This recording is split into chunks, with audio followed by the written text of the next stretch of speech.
Alright, here we are. We're in the AM, so I'm going to be a little bit quieter, so I have to talk closer to the mic. But I made some good progress yesterday,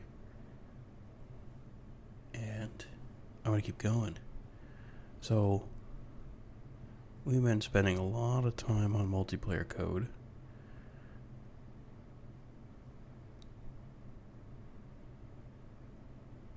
Ooh, here we go. Countdown during death. So when you connect, I'm going to act like your character's dead.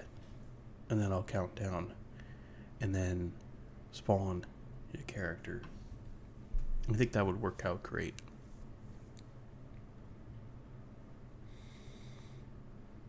So I'll do that today. I'm going to do a countdown at the top of the screen until you respawn. And then we'll spawn the unit. Okay, so that's going to be a global state parameter. I'm wondering, this should probably be per thing. What can I do to make that happen? I would go to the engine, not the engine.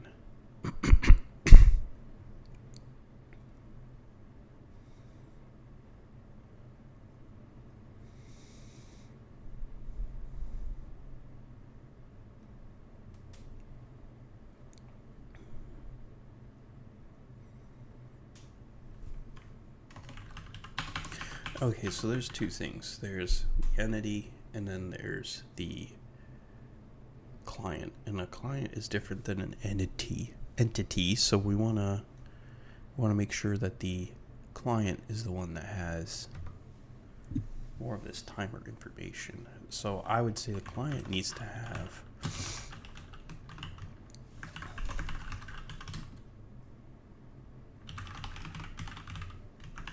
right, so the client's going to be able to control an entity, and he's going to have it be active or not.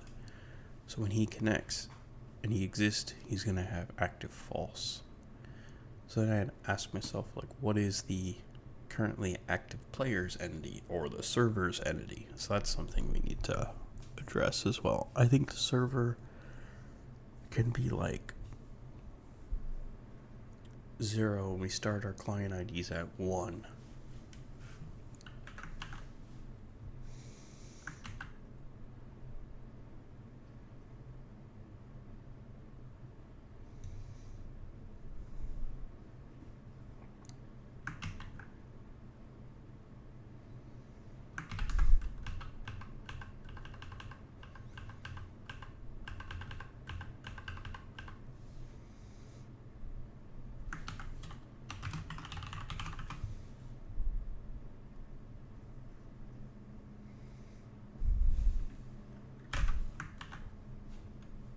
Okay, so we're skipping the first one because the first one is in fact the server.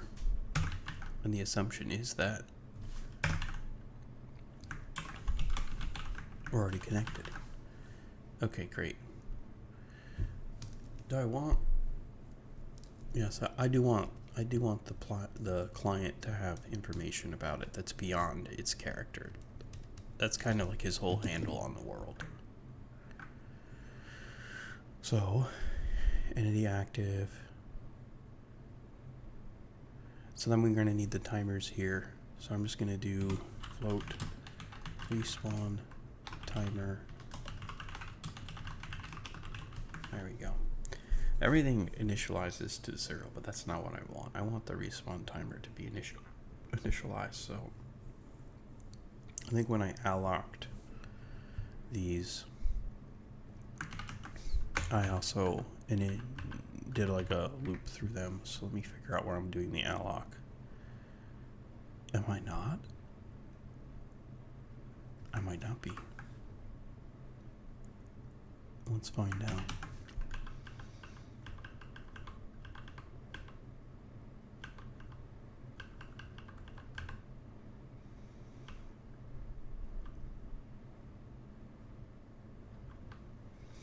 That's weird.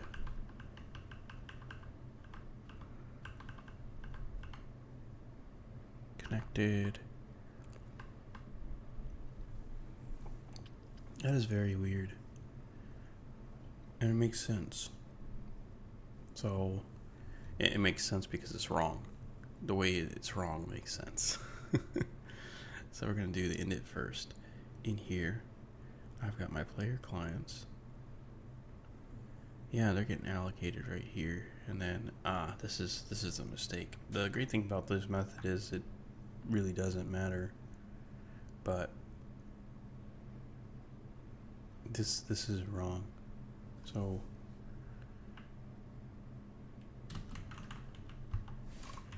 we'll fix it. There we go. Then there we go. Okay. So now I want to iterate through the whole list.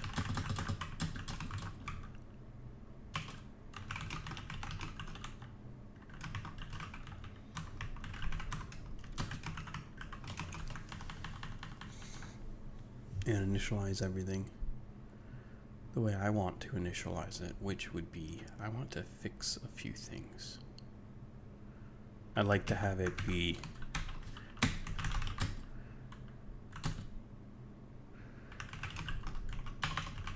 I want to have like how long it takes to respawn to be part of the initialization process.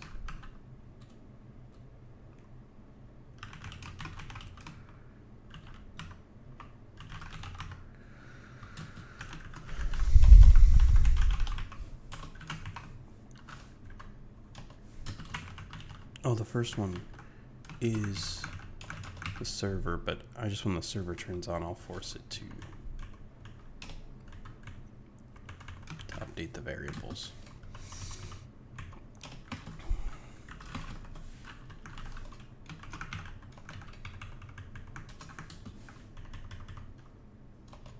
All these are 0. Why? When I do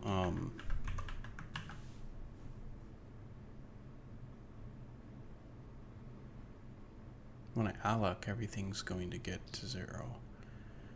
When I do an arena alloc, right here,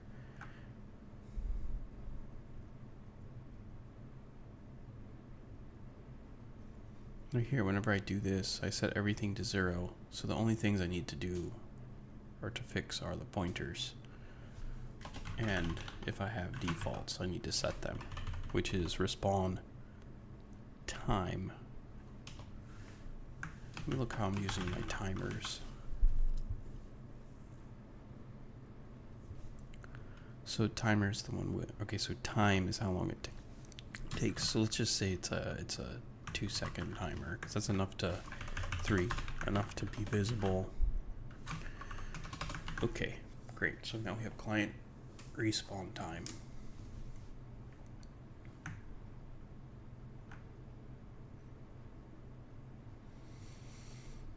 And then when they respawn, I can make them a new entity if they don't have one. Oh, man. Good morning.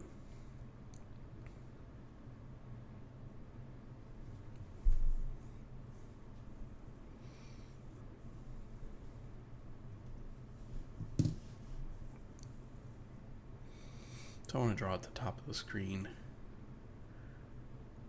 So who would be the active game client? The active game client's always going to be you. So when I'm a client,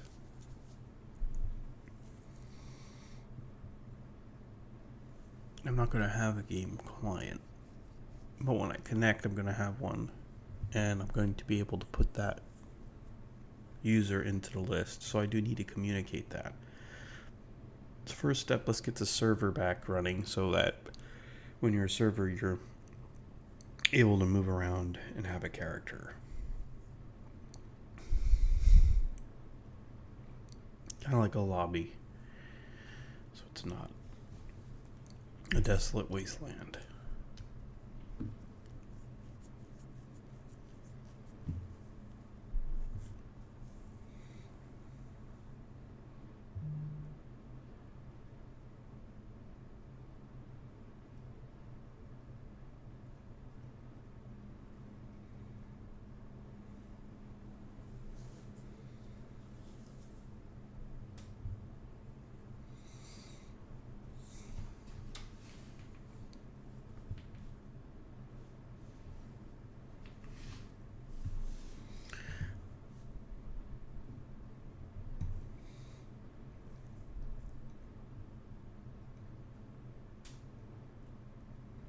It's interesting. I'm trying to code it like the first thing I wake up, and I'm like trying to pull myself through this.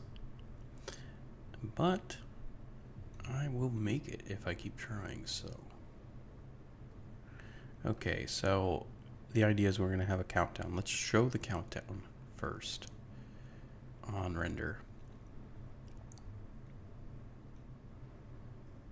Right, so here's the server, here's the client. If I'm the server, let's see, do I want to have it be part of this? No, I want it to just be something. So I need to have a reference somewhere to who you are.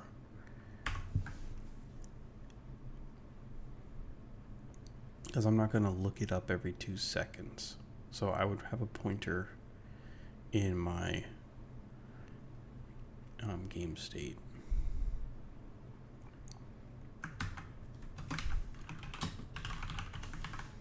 Player client. And I'll just make sure to initialize that.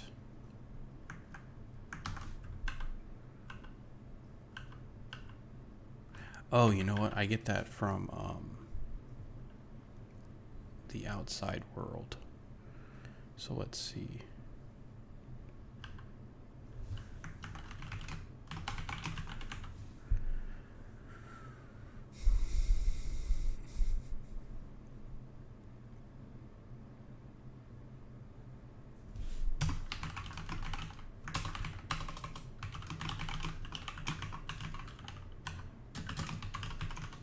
There we go.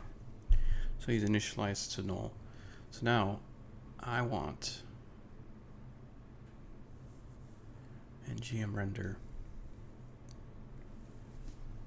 if the player's client exists, then we'll say, we'll just draw that. So I'm going to do it at minus 200.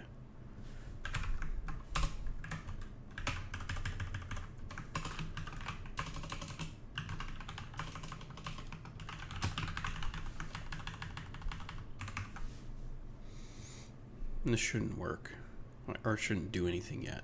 Debug break. Okay, so it looks like I've messed something up. And yes, it's too early to use this way of fetching things, so that was obvious. I have like a safe way, and then I have like the, which is pretty safe, but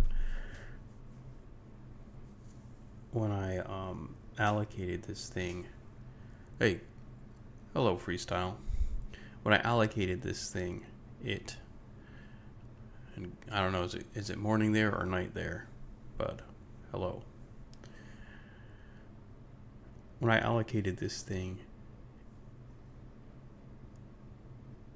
it was up here, so it's not that it's not allocated, it's just that it's not considered in the length, so.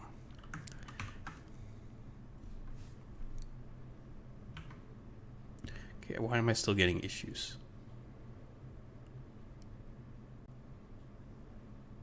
Oh yeah, again, it's the same reasoning.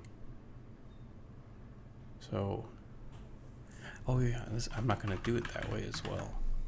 So that works.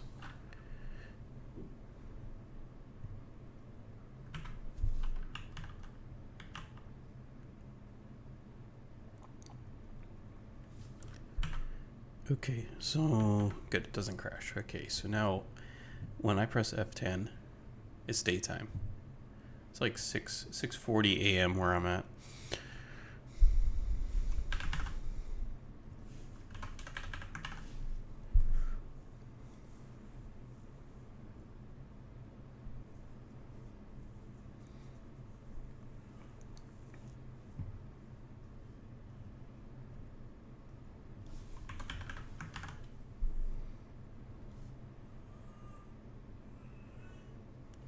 When you're when you're the server and you don't have a player client, I'm just gonna make one for you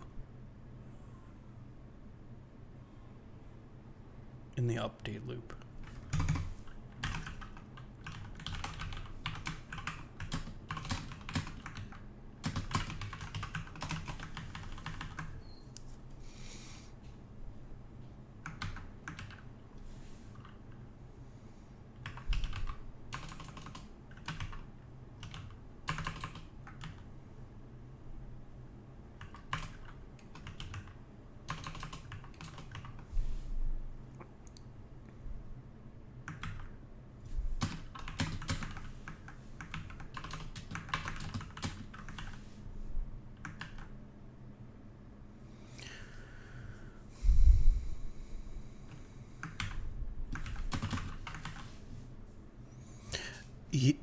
Yeah, I'm using Visual Studio to edit the code, and sometimes I use Doom Emacs. Right now I'm just using Visual Studio.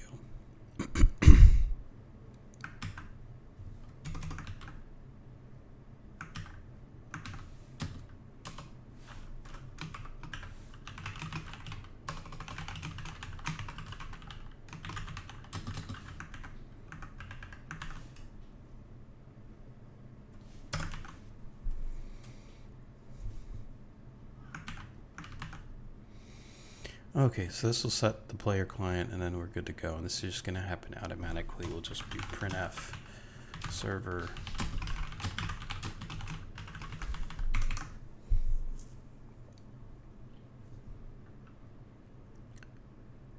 And there we are. So player exists. Now we have the player client. Once the player exists, we should be putting a timer somewhere. So I'm going to put a timer here, probably above it. Yeah. Usually Doom Emacs is better, but I'm doing a lot of like moving around and just reading code, and I'm just not as good navigating in Vim motions. Like I'm good at Vim motions, but when it comes to just like reading and jumping across a lot of files, I slow myself down way too much.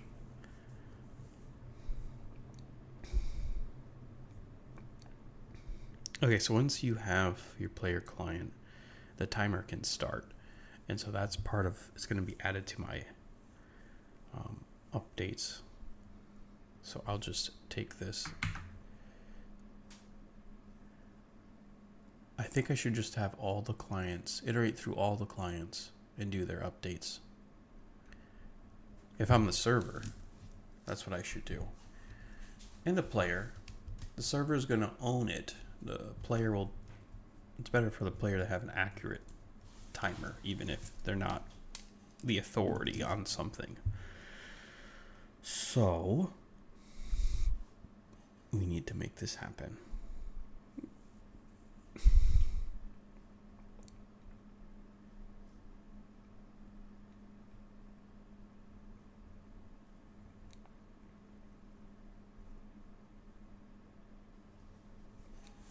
Okay, so I have a loop here for the ents, but we'll do this one for the clients.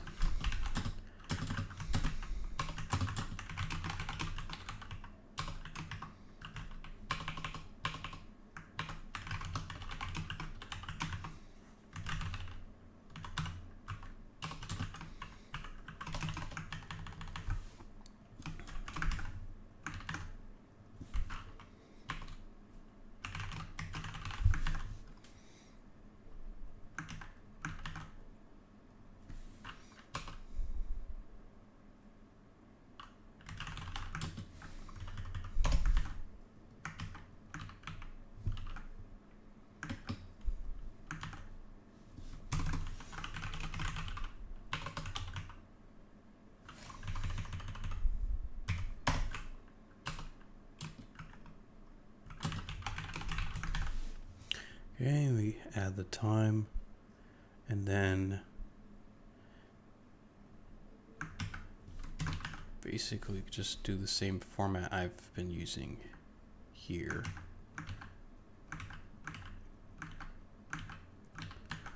Because what we want to do is, if they do not have an active entity. Why did I call it entity active? B. It's like have some sort of pattern. Don't make it harder on yourself.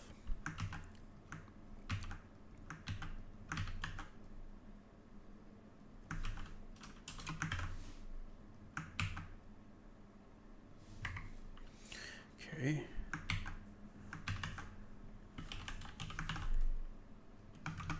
Okay, so we'll go through all this, and then when I hit here, I'm good to spawn the player. What are you doing? Today, I am setting up the countdown or the respawn timer, and once that finishes, it's going to respawn the player, And then I'm going to have it to where when new people join the server, they'll be able to be spawned on the screen. This way, I don't have it to where the players are able to move their stuff before the game starts. And it's just a matter, I'm basically building a prototype for a multiplayer game. And so right now the specific is just respawning players. So for example, if the game client has an entity ID that's not equal to 0,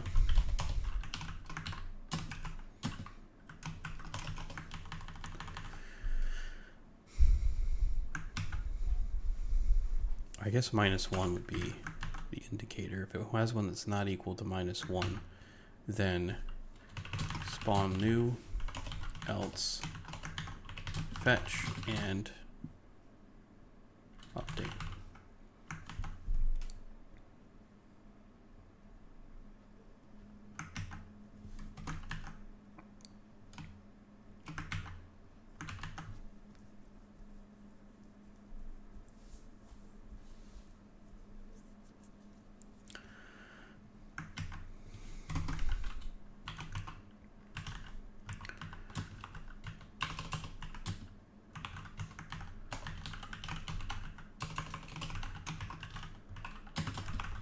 There we go. That should get me kind of where I want to be. And then we're going to spawn a new one, which will be pretty much the same code.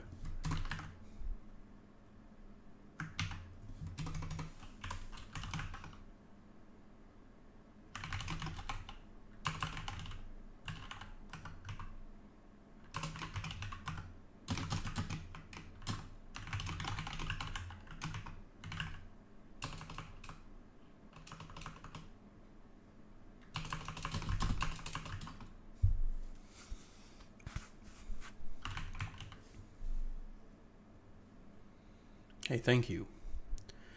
Freestyle says, I wish you success. Thank you. All right, looks like that's not what I wanted to do there. Okay, great.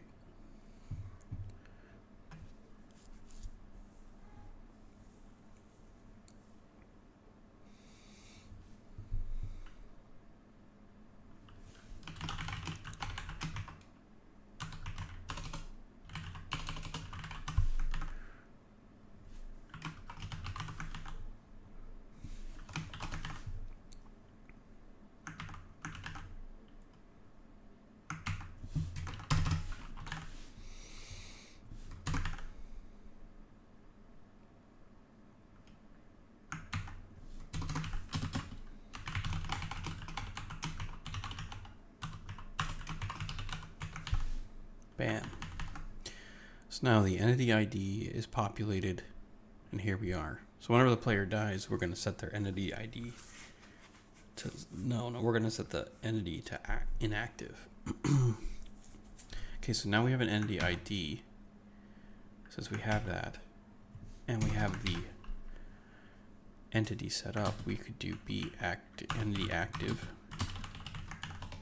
and that is done. We've threaded the needle.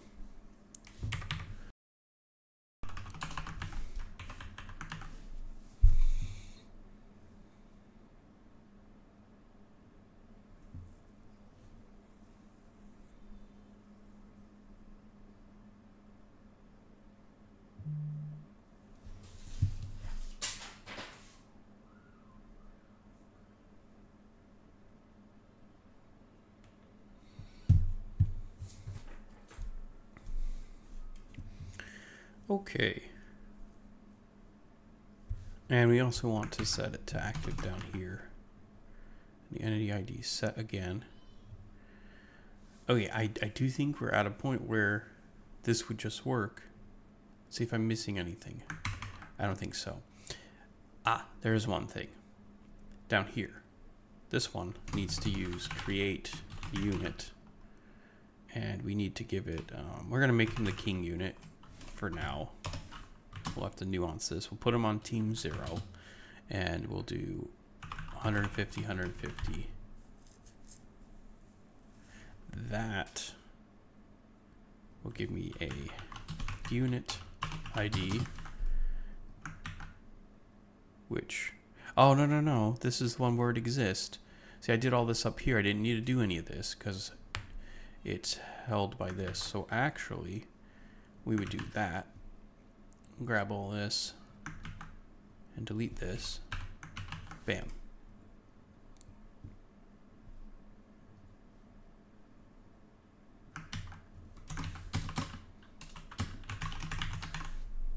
There we go. So that would do the same thing, and then I don't need to fetch this, and I don't need to fetch that. There we go. That would have been filled with bugs.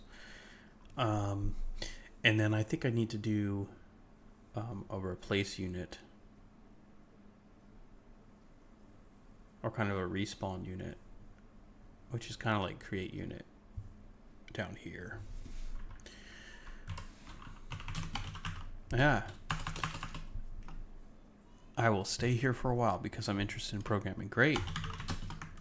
Well, this program here, game, is written in C, Raylib, and I'm using ENET as the layer. And yeah, it's an easy language to learn. And a lot of people will disagree with that, but that's because they don't know basic English. It's an easy language to learn, and it has difficulties of computer science as part of it. So you don't avoid the computer aspect when programming in C. And a lot of people think, you know, computers are hard. And it's like, for crying out loud, just like learn the basics of hardware and you'll be fine. You don't even really need it that much. But they're just I don't know, there's just a lot of fear around using C for some reason. I really don't understand it.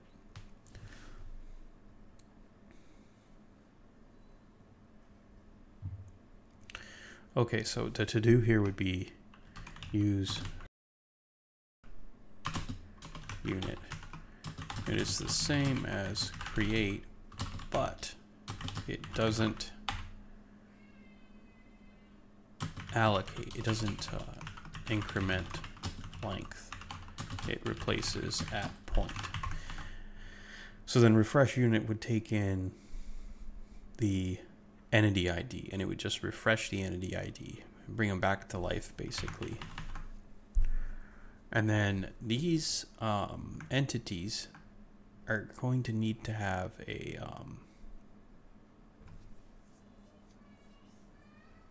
be active field.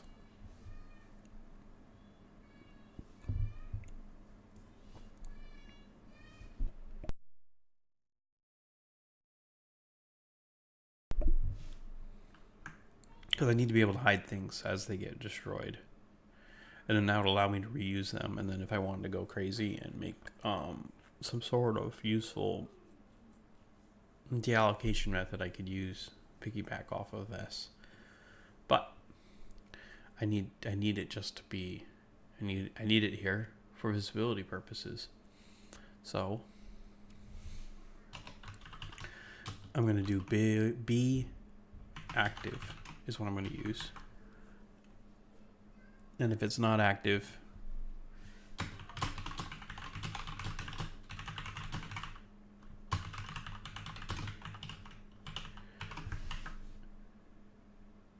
ooh, that's where the problem is if I have a player reusing their entity ID, then it could collide with this.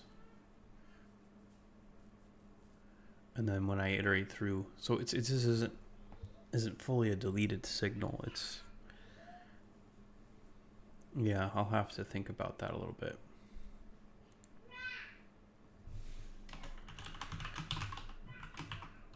Proceeds to move along, not thinking about it.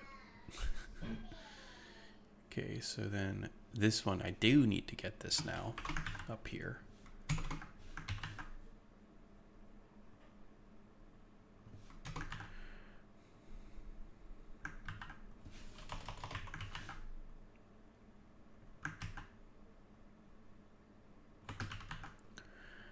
And we just set it to be active. Oh, and I need to do this stuff here too, because it doesn't. Oh yeah. No. If you create the unit, it's setting its starting point, so I don't need to do that. And when I create a unit, the idea is I want it to be active. So I wouldn't need to do that either, but it's funny because I whenever I do anything, I go into like super engineer mode and I think about 100 different ways to do it, and I just like have to not do that if I ever want to make progress. Okay. What did I break this time? Yeah, this is supposed to be length.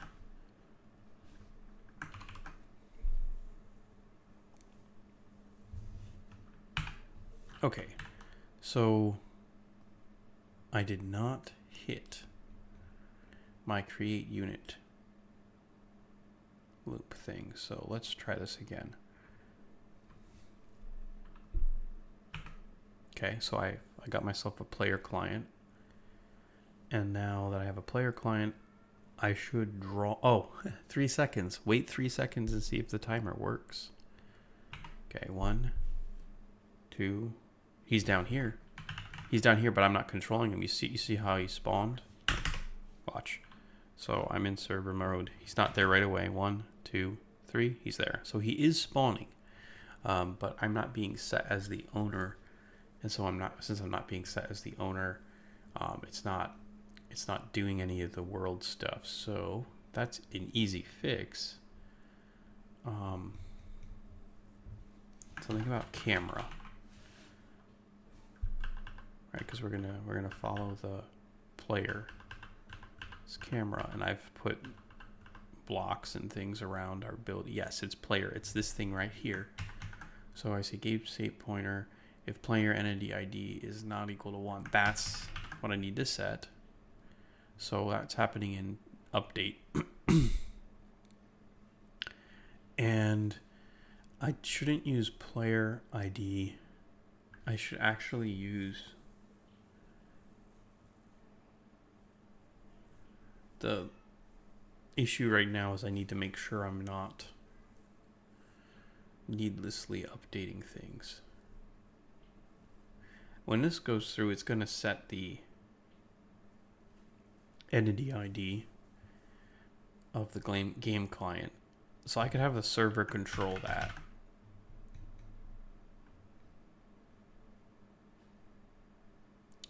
So I can just do something like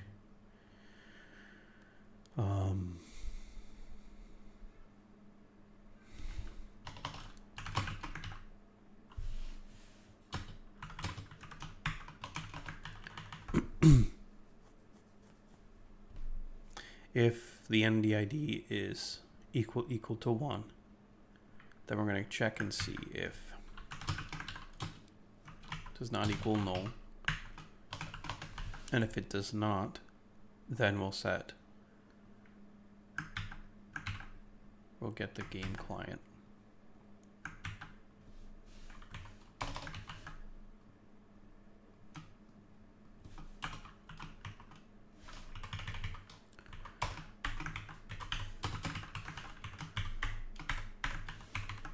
Okay.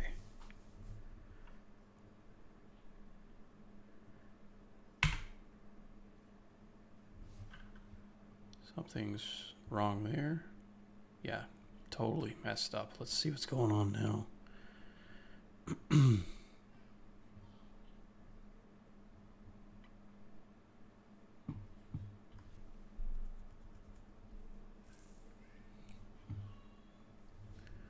Okay, I press F10. We're a server. Oh, it made me this guy. I'm not supposed to be this guy. I'm supposed to be the guy with the K. So there's something wrong. Yeah, I'm already him for some reason. Okay, so what's going on?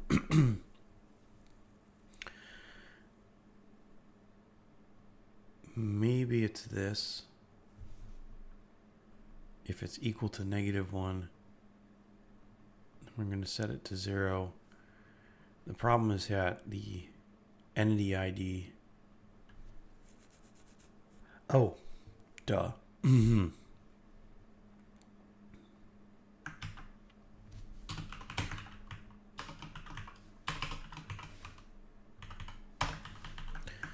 If entity is active, then we would be here.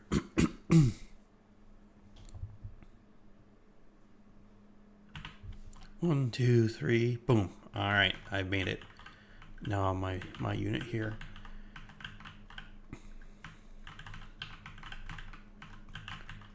All right. And that's that. Countdown during death. Respawn the player. So right now, I've got server code in here. And then I have the ability to do client-only code. And then I have both. So what happens when, like down here is, this is like server code. Like maybe I should control the timers server side.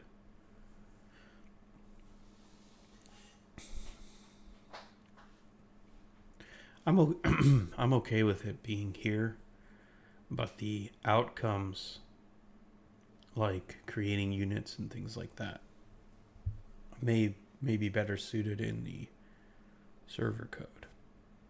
And then the server code can keep track of updates. So I'm going to need a queue. So I can run through, queue up all the stuff that needs to be done. And then at the end of the update loop, send out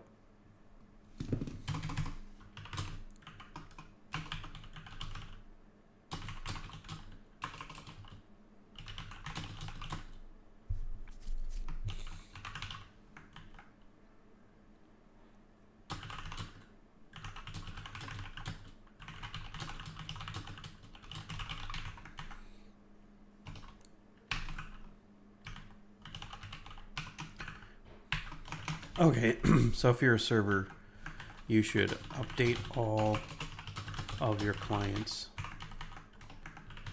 Some sort of like trap broadcast. So trap, like get queue item, read item, and put into packets, send packets. And so here we might just be sending something across the line with some data and the length, and then let the engine decide how to pack it efficiently, and then send it all out. So I guess my update loop in the game engine would be game update, if server, do this. Nope, right here. So then here's some goofy stuff. Excuse me.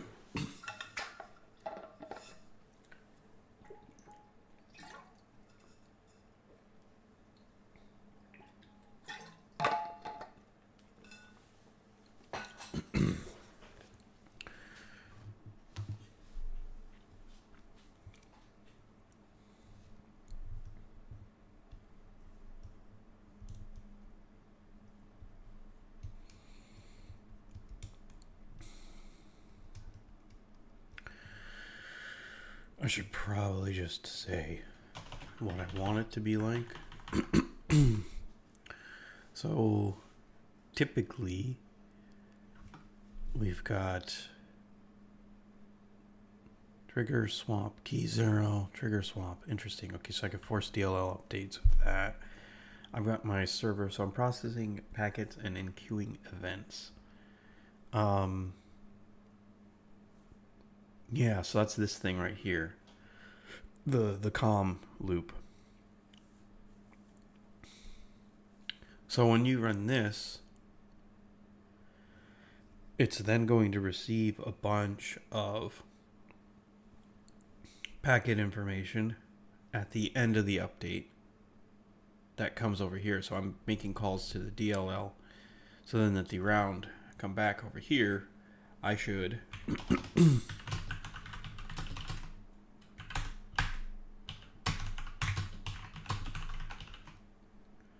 process the packets from the module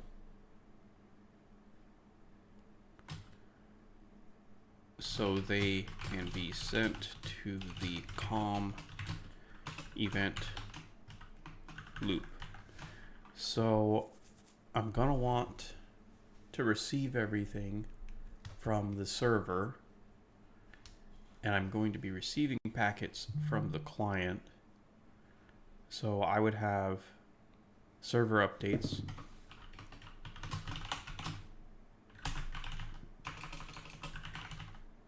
from module.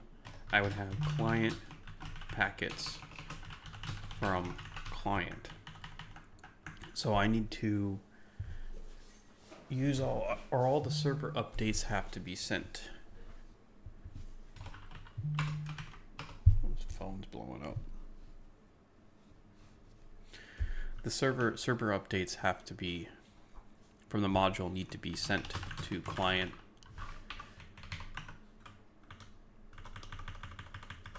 Send these to client, and then the client packets from the client need to be sent or processed by server.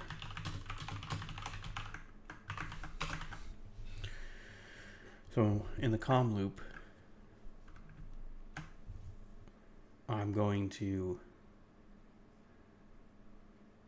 process those. So let's see, these is all just to send information to the client, or to the module I have here. So this is the stuff that goes to the DLL. So we're going to need something that's sent to the client, and we're going to want that information to be sent before we get to the COM loop. So client packets from client, server does something with them. So now we're also going to have server packets. So it's this one here. So we're sending out the server packets. Those are the ones that need to go to the COM loop.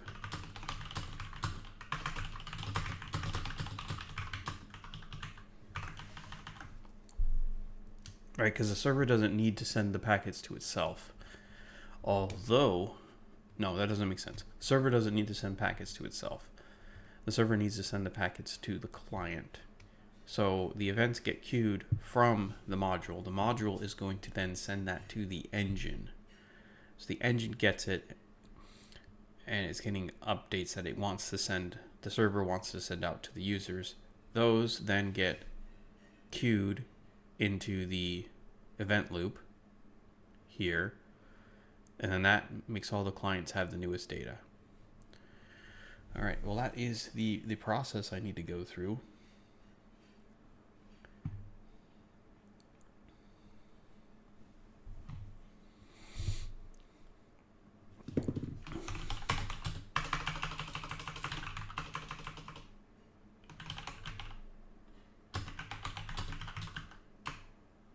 Server queues all of its updates during its update loop. Oh wow, I really don't know why it has to jump that much. Server queues all of its updates during its update loop. Sends relevant updates to the users. So that means I need to know if they can see things, i.e. can they see the changes going on, which is nice for, preventing cheating. But if you don't care, you don't care. And at this point, it's not so important. Send relevant updates to the user. User processes those updates via the COM event loop. There we go.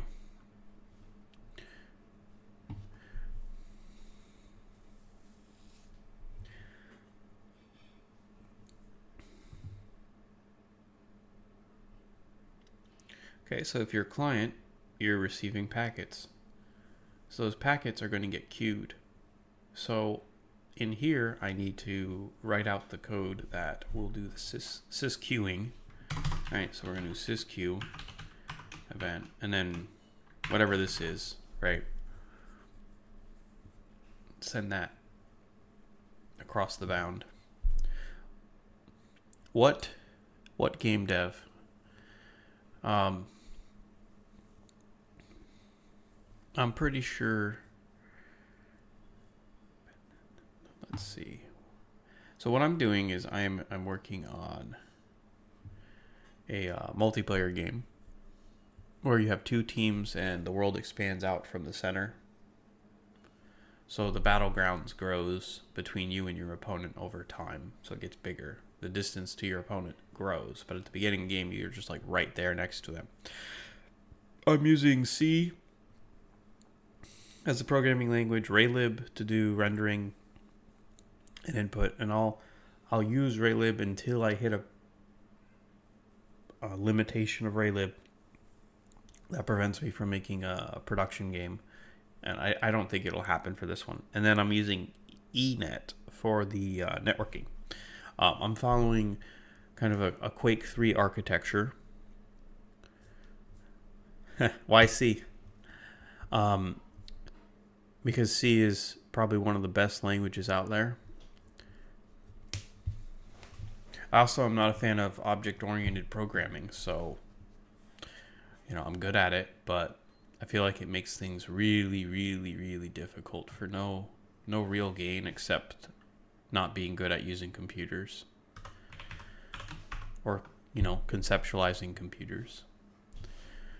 All right, so this sysqueue is going to get filled up by the packets that the client receives from the server. Then the COM event loop is going to process those those things. And so I have a couple things, and I guess I could send the packets across and just have them be data length or ID, data length, and like one more thing. And that would really be easy. But what do I have to work with? I have event type, which is going to be this. I have the time. I have value 1, value 2. And then I have pointer length. Oh, this is it. This is perfect. I can use these two values to be my, what is the thing? Could be my types. And then these could be my thing I'm knocking over there. And then that all gets queued up. And then the only problem is if this ENET's deleting packets early or not. And since I can define the struct for this on my end and the other end, it should be pretty easy.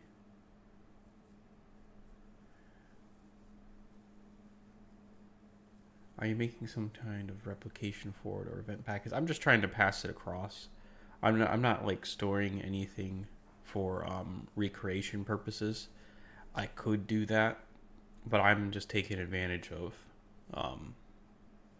receiving the info. Later on, if I need it, I have the structure for it. So that's fun, but no, not doing that right now. All right, I haven't experimented with sending pointers across using this VM call. And that would probably be a interesting thing. Oh no, that's easy. Because the VM call, yeah, I could probably do that. I should try this out. But I should try it out in a way that doesn't require too much, and I can just have it be on mouse click. And all I want to do is receive something. And I could just make the thing. I want it to be a pointer to something. So I haven't actually passed pointers across the VM call, but it's possible to do it.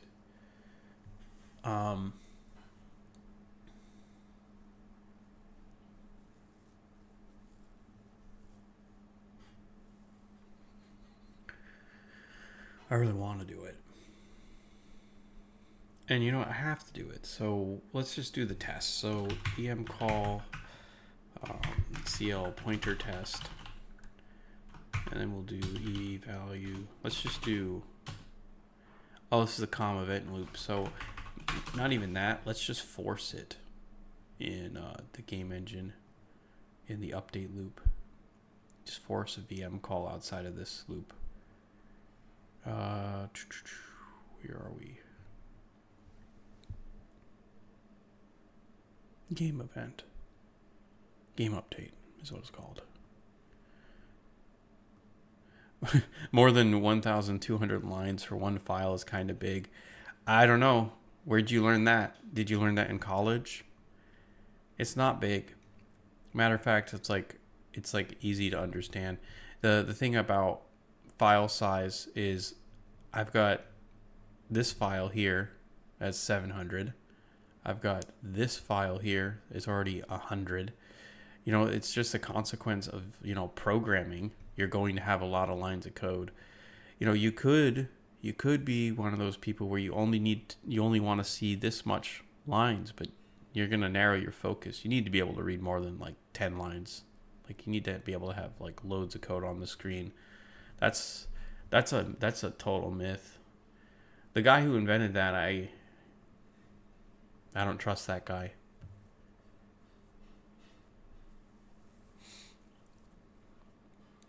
All right, so let's keep going.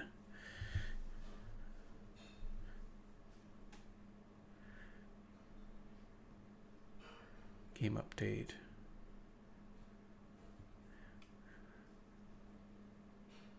And also, like, there are people, I'm one of them, that I can remember where things are in my code base generally. So it just doesn't, it's not an organization problem for me. Okay, so I want to force a key check.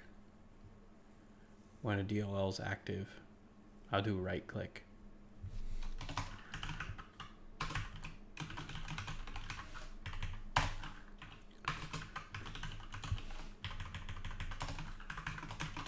Also, I'm not writing this for random people to use. This isn't an open source project for me.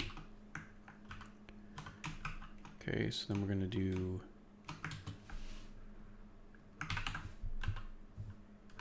CL update. All right, let's ban this guy. Add to block list. There we go. There's like these bots that come in and they advertise things. So I just instantly ban them. What is this one? Send game state pointer? Is that the one where I've got it like hard coded? No. I just made this, so it's kind of weird that it's missing. Com event loop. Oh, no, I didn't make it. I was talking about making it.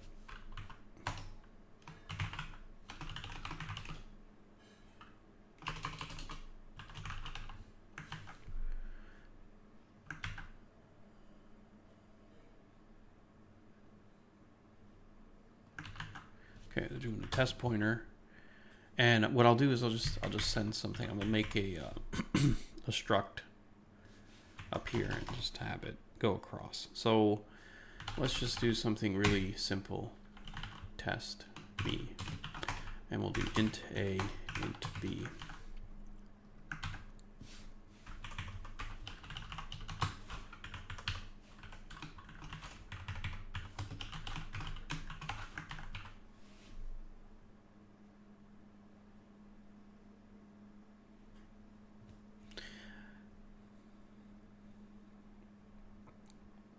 Yep, and so freestyle. Yeah, the file size can get raw, all big, or way bigger. Unco root. Where are you storing all of util functions? So are you familiar with C at all? Just curious. before I answer that question. Otherwise, I have to answer it differently, you know.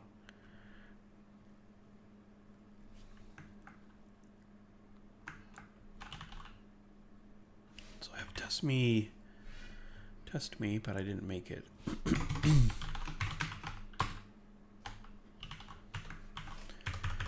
So that's going to be ready to go. Test pointer. Send the pointer.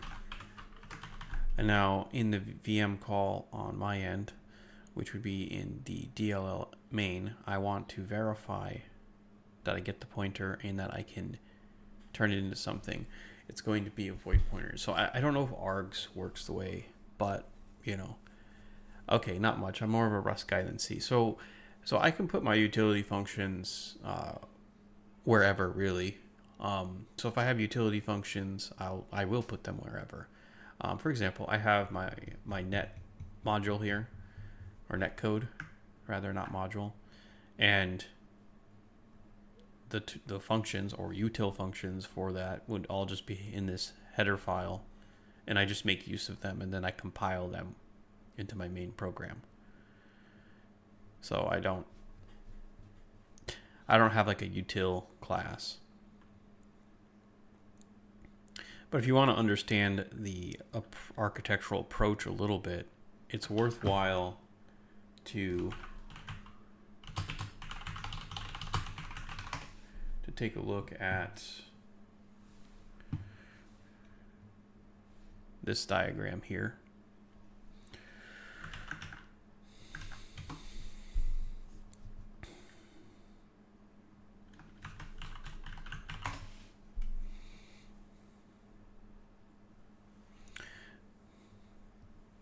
So I have like a lot of what's done here set up. I don't have the event journal. And so I have my game separated out to the engine and then the modules. And I can swap between modules very quickly. So that's one of the benefits of what I'm doing.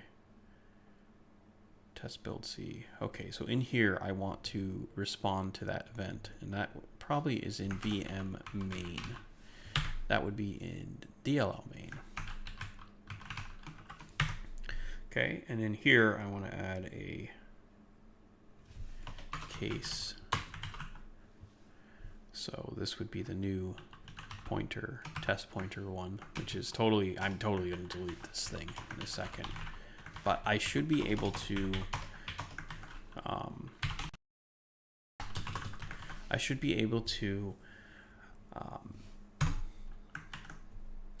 create the struct in here. So the struct on the other end was just some garbage thing. Let me find it in here. We're just going to copy it.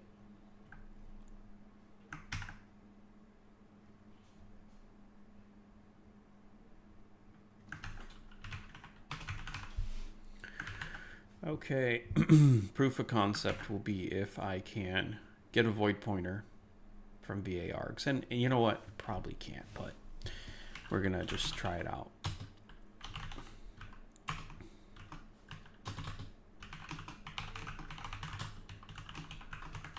Because if this works, then I'm like super, super good. So then I'm going to say result equals test me t pointer test vp, and then I should be able to do printf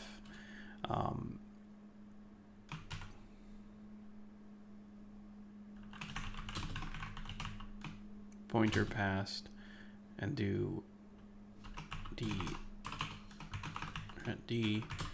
res.a res.b.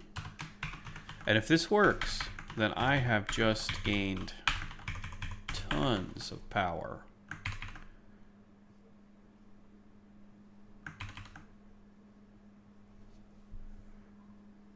Okay.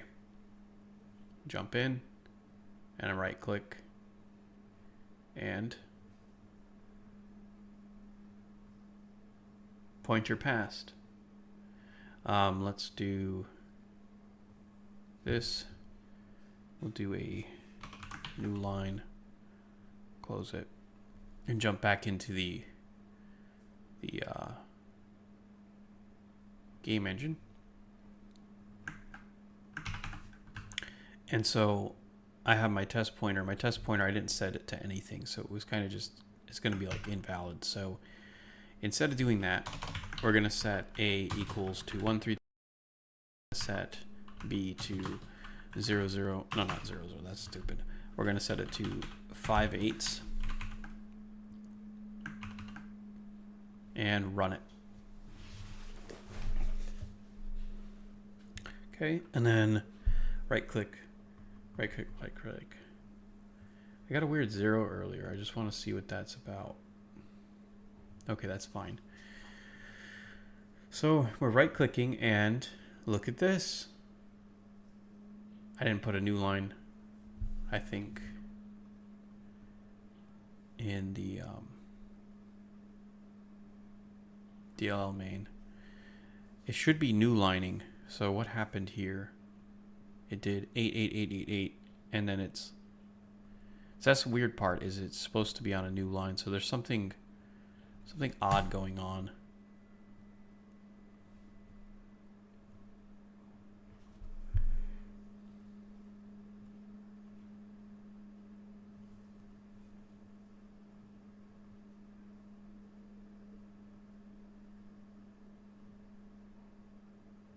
I am in fact getting the pointer though. So I can send pointers across that VM call.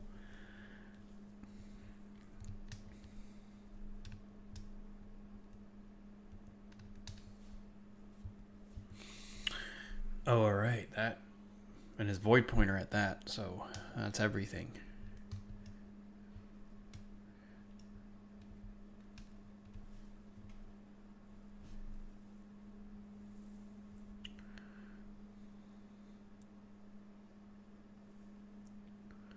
Okay. Well, I finished some stuff. I mean, I'm making decent progress. I did prove this out. It works. There's a concern here that I have, which is why on earth am I not able to print? Or why is, oh, you know what? I bet you it's so simple. It's because I did rebuild my module here.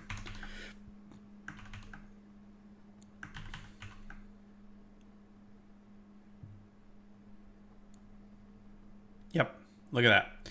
We are successful. We got 1, 3, 3, 2, 7, and we got 5 eighths. 5 eighths. So I am pretty happy with that.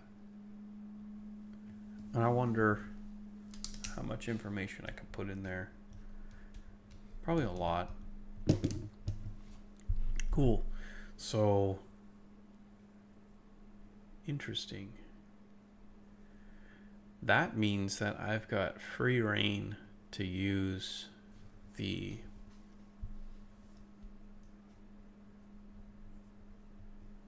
I got free reign to use what I was talking about earlier in the COM here. I've got free reign to just fill up this sys queue with pointers, which would be packet pointers, because when you do this, it gives you a packet. You receive packets, so I could send this data back, and really what I need to send is the packet data,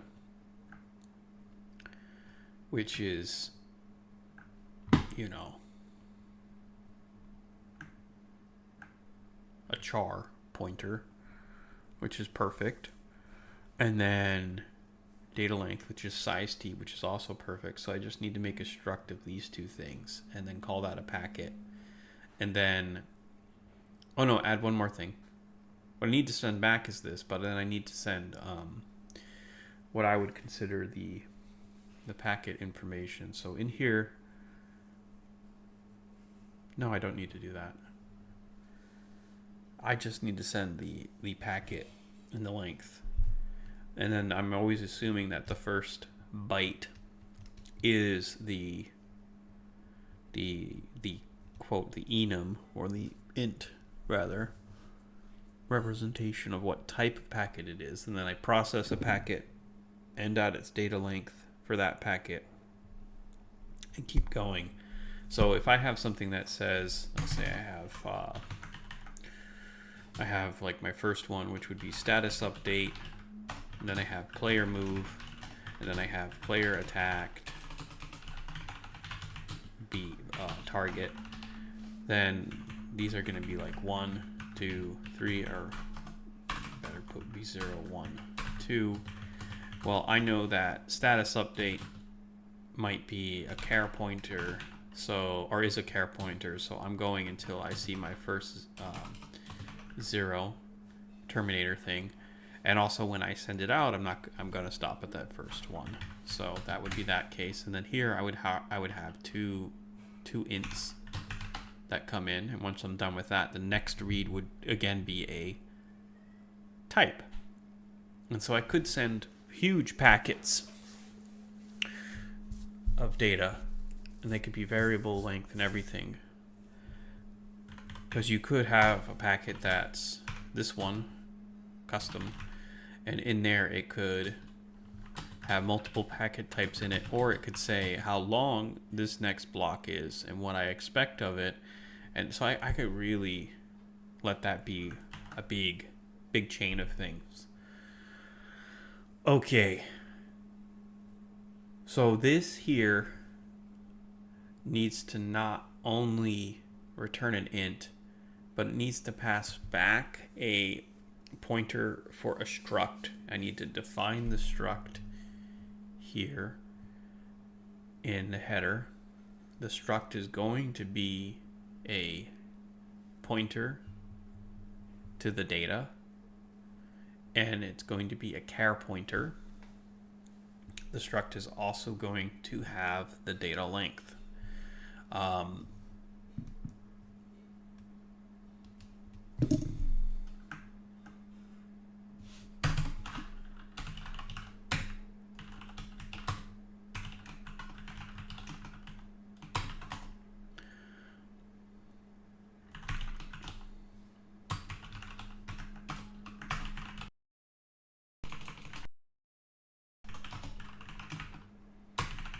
Done.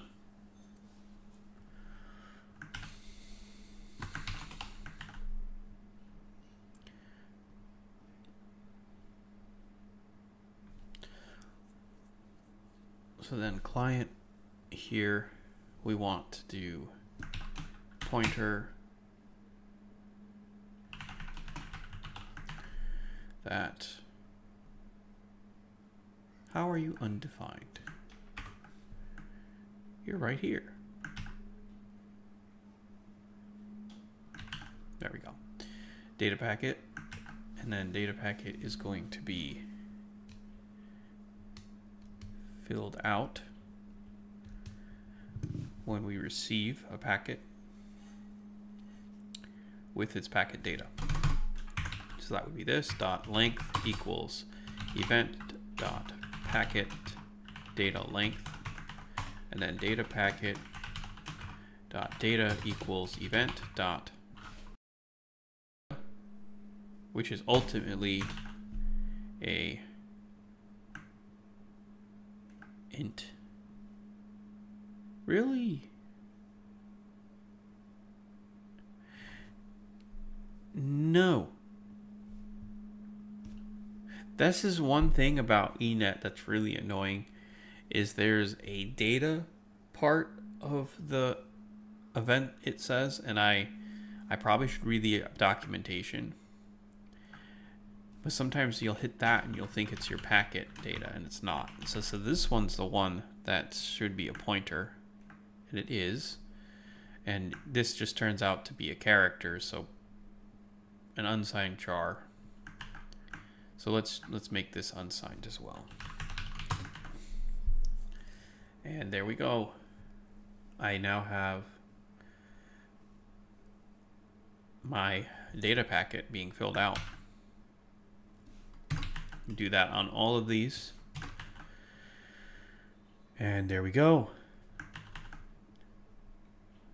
sure to update here.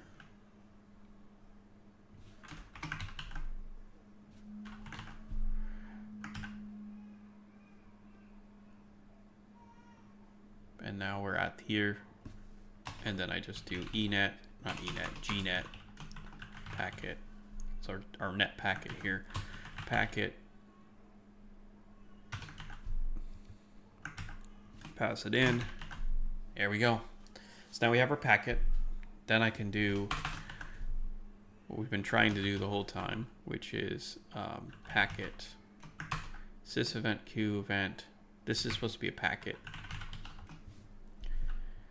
Sys event packet. And then I want to pass in, you know, there's some things to do. So we'll just do some things you want to pass in. You don't need it. It doesn't need everything. Pointer length is going to be packet length, data length.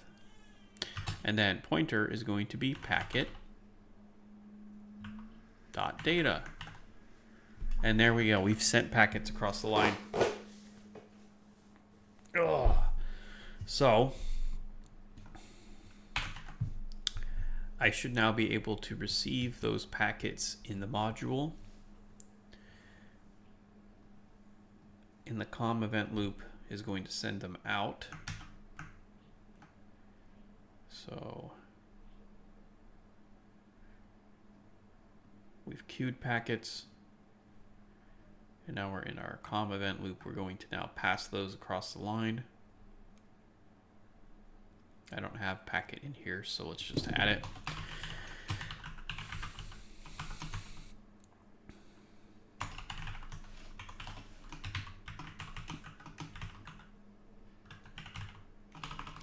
So there isn't a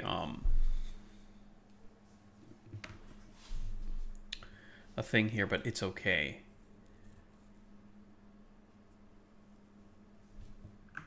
I'm just going to call it CL packet. And then that will basically set me up, really, because then I can take any packet and just receive it. And then if I need to add more things, I will. So what we're going to do is we're going to send the pointer and then the pointer length.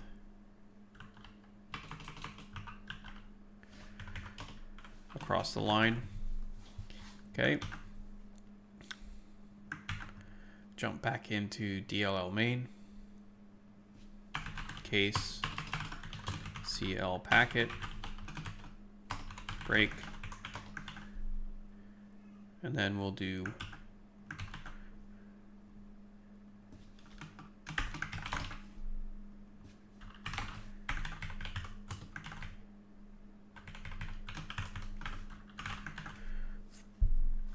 really, I want it to be size T. And it might get it, but it might not. Okay, so we get to here. And I should be able to just do printf test vp2. So we'll do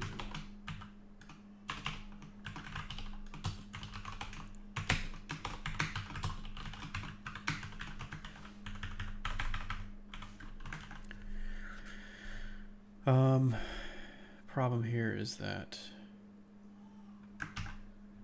we're doing this weird stuff, so let's just add it up here. I'll probably so this is a packet pointer, and then we'll do size underscore T packet length.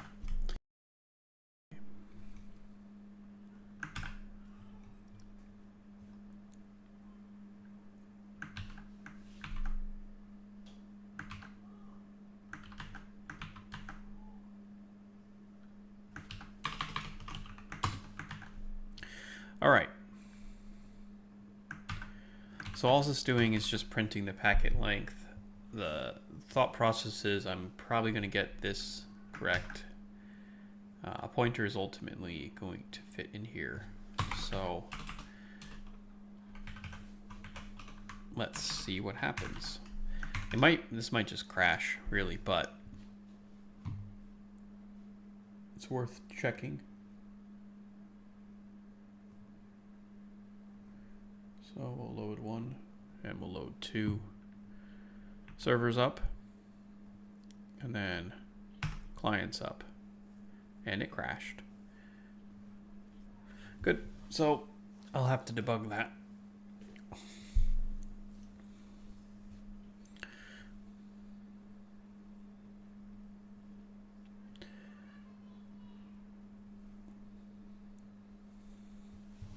I'm pretty sure it crashed in one, not both. But hey, to test, you've got to test. So we'll load up the server on this end, and then this one here will do client. And okay, so it's the server that crashed.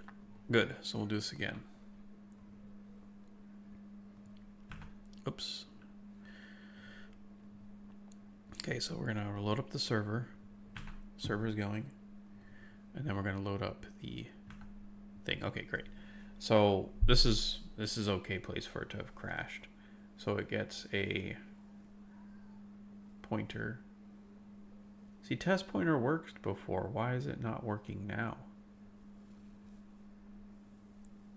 Res was a null pointer.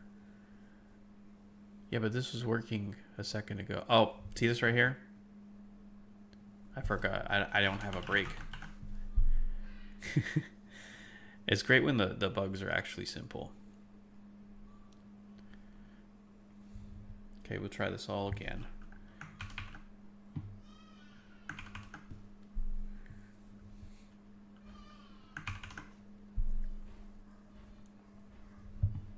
Okay, I think I'm almost at my limit for the morning just out of necessity.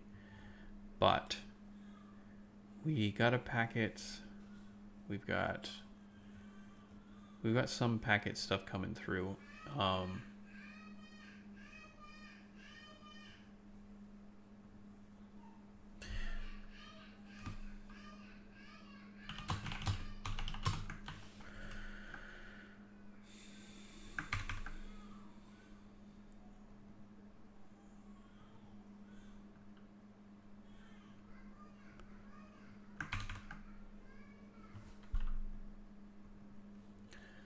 All right.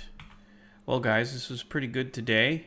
Happy to have some guests, and thank you for your questions. It's always nice to have questions. I want to see that we are here, and bam, we are here. And I just proved out that I got the packet of length 4, which was an int before. So what I could do is, well, no, that's actually it for now. So I've proven that I can use the entire system and send packets across the line. Packets are now being received by the module, which means that I am basically network complete. So probably wait, no. Let's not jump to the gun here. Let me just look at what I did.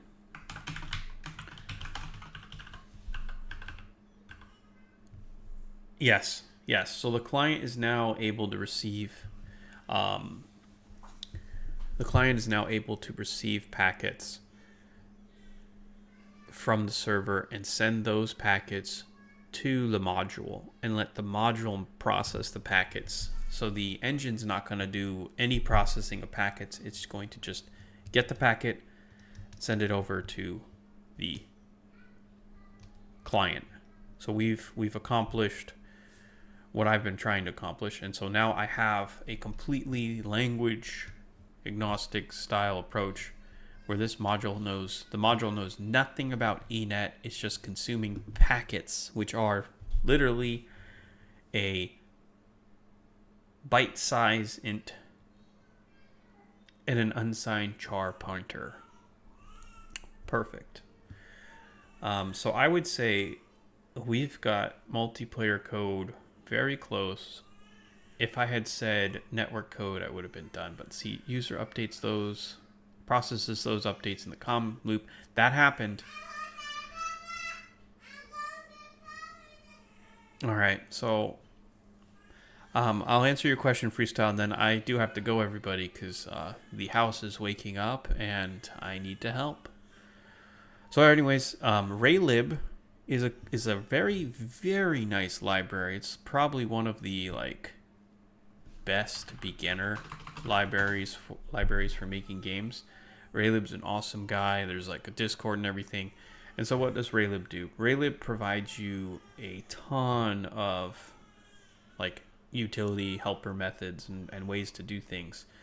It provides you code for rendering.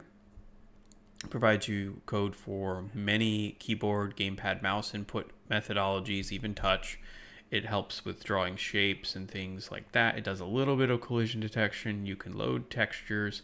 So it gives you the basics, and you can do shaders, the basics in draw text, basics for making games, so that you don't have to cross that huge barrier to start. So Raylib is just a nice,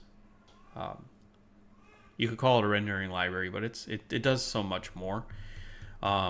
So this would be a great tool to build your engine with. And then later on, if you need to upgrade, you can. It's a pretty good product. I would call it a product, but he does it for free, accepts donations. So anyways, you guys can check me out on my Discord, and I'll probably stream again maybe tomorrow in the morning. So I'll see y'all later, and y'all have a good rest of your day. See ya. Oh, and as usual, done.